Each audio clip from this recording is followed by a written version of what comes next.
BJP को मिलेगा RLD का साथ। जयंत चौधरी भी इंडिया गठबंधन से बना रहे दूरी।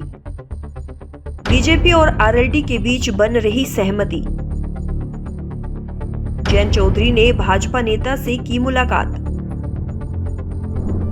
विपक्ष के इंडिया गुट को एक संभावित झटका देते हुए राष्ट्रीय लोकदल के नेता जयंत चौधरी कथित तौर पर आगामी लोकसभा चुनाव में संभावित गठबंधन के लिए भाजपा के साथ बातचीत कर रहे हैं। मामले से जुड़े करीबी सूत्रों के मुताबिक बीजेपी ने रालोद को उत्तर प्रदेश में 4 लोकसभा सीटें कैराना, बागपत, मथुरा और अमरोहा की पेशकश की है। सूत्रों ने यह भी कहा कि जयंत चौधरी ने मंगलवार को दिल्ली में एक वरिष्ठ भाजपा नेता से मुलाकात की, जिससे अटकलें तेज हो गई कि दोनों दल महत्वपूर्ण चुनाव से पहले हाथ मिलाने पर विचार कर सकते हैं।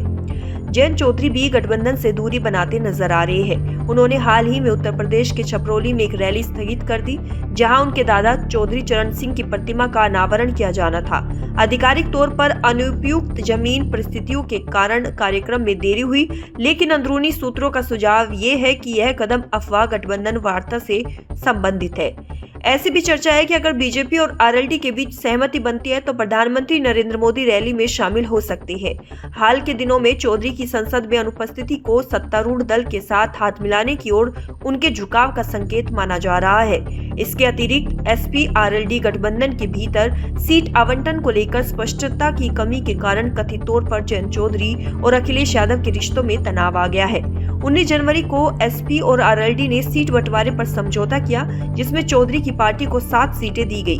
हालांकि 3 निर्वाचन क्षेत्रों मुजफ्फरनगर, बिजनौर और कैराना पर असहमति पैदा हुई, जहां एसपी ने आरएलडी के बैनर तले अपने उम्मीदवारों को मैदान में उतारने की इच्छा व्यक्त की, जिससे आरएलडी रैंकों के भीतर आंतरिक कलह पैदा हो गई। यह राजनीतिक पैंतरेबाजी तब हुई जब कांग्रेस और सपा उत्तर प्रदेश की 80 लोकसभा सीटों के लिए अपनी सीट बंटवारे की चर्चा में लगे हुए हैं। सपा ने 16 सीटों पर उम्मीदवारों की घोषणा की है और कांग्रेस के लिए 11 सीटें प्रस्तावित की है, जिसका लक्ष्य 25 पर चुनाव लड़ने का है।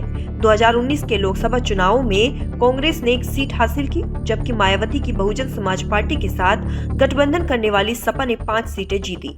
सपा अब 65 सीटों पर चुनाव लड़ना चाहती है।